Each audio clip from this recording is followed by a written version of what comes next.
अमावस्या के दिन प्रदोष काल में, प्रदोष के समय पर, प्रदोष काल में शाम के समय पर जाकर किसी भी नदी, तालाब, बावड़ी, कुआं, कहीं ना कहीं जो आपके पास में हो, वहां पर एक घी का दिया, बत्ती का मुंह दक्षिण की ओर कर कर अवश्य जला कर जाना। सारे पितृदोष समाप्त हो जाएगा, सारा पितृदोष समाप्त। अमावस्या के दिन किसी भी जलाशय के पास में, नदी, तालाब, बावड़ी, कुआं, जो आपके शहर में, आपके गांव में, आपके नगर में हो, वहां जाकर लगा दे। अगर नदी, तालाब, बावड़ी, कुआं नहीं है तो पीपल का वृक्ष हो या बेलपत्री का वृक्ष हो या बट का वृक्ष हो, उसके नीचे लगा दो प्रदोष काल में। पर अमावस्या के दिन लगाएं जरूर। क्यों?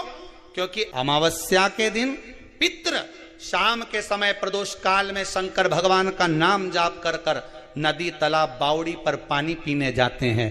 वहां से जल का आचमन कर कर पितृ अपने लोक को चले जाते हैं प्रदोष काल के समय पर। इसलिए प्रदोष काल में जलाशय के पास में, बावड़ी, कुआं, नदी, तालाब के किनारे पर दिया लगाया जाता है दक्षिण की ओर मुख कर कर बत्ती का। तो पितृ आशीर्वाद देते हुए जाते हैं कि फलो फूलो, आगे बढ़ो, उन्नति करो, तरक्की करो। ये पितरों का आशीर्वाद रहता है, पितरों का वर रहता है। आप देंगे उसको मिलेगा। पितृदोष है, ये आपको कैसे मालूम पड़ेगा?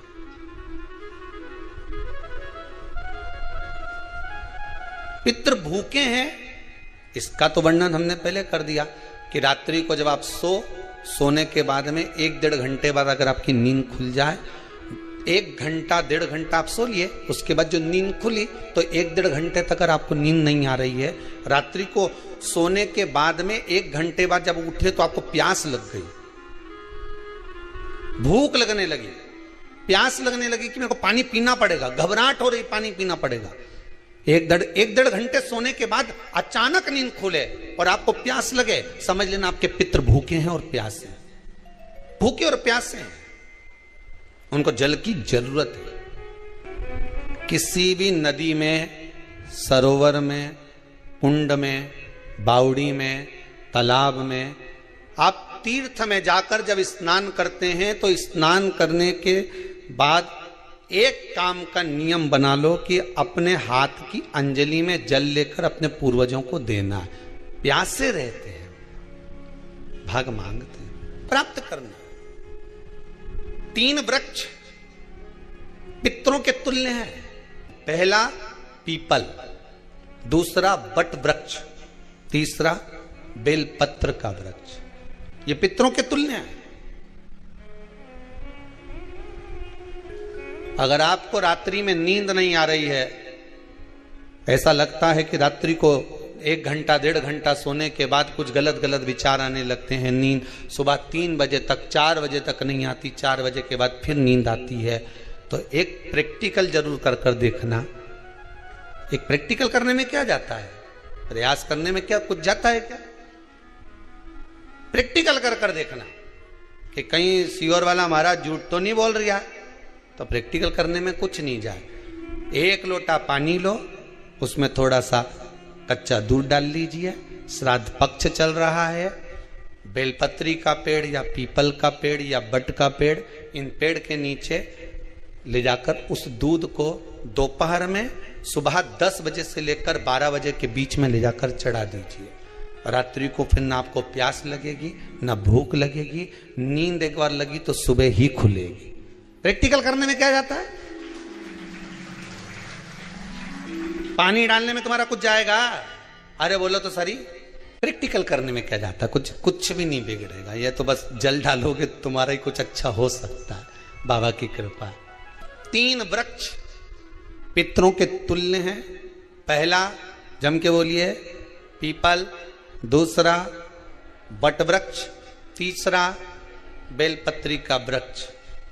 3 पीपल के वृक्ष में 52,000 ब्राह्मण एक साथ निवास करते हैं, इसलिए पितृतुल्य है। बट वृक्ष ब्रह्मा जी के मस्तक से बना, इसलिए पितृतुल्य है। और बेलपत्री का वृक्ष माता पार्वती जी के अश्रु से बना। जब आंसू गिरे थे माता जगत जननी जगदम्बा पार्वती के, उस समय पर पितृलोक में हलचल उत्पन्न हो गई थी। हमारी नातिन की आंख में आंसू कैसे आ गए? मैनावती की पुत्री है,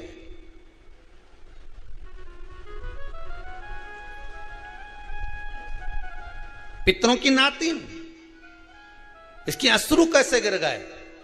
पार्वती जी ने कहा ये आंसू नहीं, मेरा पुण्य भाग प्रकट करती हूं बेलपत्री के रूप में। तो पितरों ने वर दिया था कि ये बेलपत्री का वृक्ष हमारा आशीर्वाद है, इसके नीचे अगर कोई दीप लगाता है, शिव को स्पर्श कर चढ़ाता है, उसके पितरों की शांति होगी, हम स्वयं उसको आशीर्वाद देने के लिए पधारेंगे। बेलपत्र का वृक्ष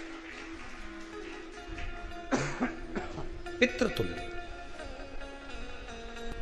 तो रात्रि को अगर भूख लग रही है, प्यास लग रही है, तो पितृदोष। दूसरा पितृदोष का लक्षण बताया, घर में कोई शुभ कार्य ना हो, वंश की वृद्धि ना हो, 1 रुपये कमाओ, 1.25 रुपये खर्च हो रहे हैं, पैसा 10 जगह से कमाई आ रही है पर घर में टिक नहीं पा रही है, आया गया, पितृदोष। जरा सी कटोरी पड़ी है, उसके पीछे विवाद चालू हो जाए, पानी ढुल गया उसके पीछे विवाद हो जाए, या छोटी छोटी बात में घर में क्लेश मचा हुआ है, पितृदोष है। समझ लो हमारे पूर्वज हमसे खुश नहीं, प्रसन्न नहीं। अमावस्या के दिन सारे पितृदोष समाप्त हो जाएगा, सारा पितृदोष समाप्त। जिनके यहाँ पितृदोष होता है, काल सर्प दोष होता है, वास्तु दोष होता है, उनको ज्यादा कुछ नहीं करना होना। महाराज एक बेल का फल लीजिए। क्या लेना है? बेल का फल, बेलपत्री का जो फल होता है उसको ले लो, उसके अंदर का जो गुर्दा होता है, अंदर का जो भाग होता है, उसको निकाल लीजिए।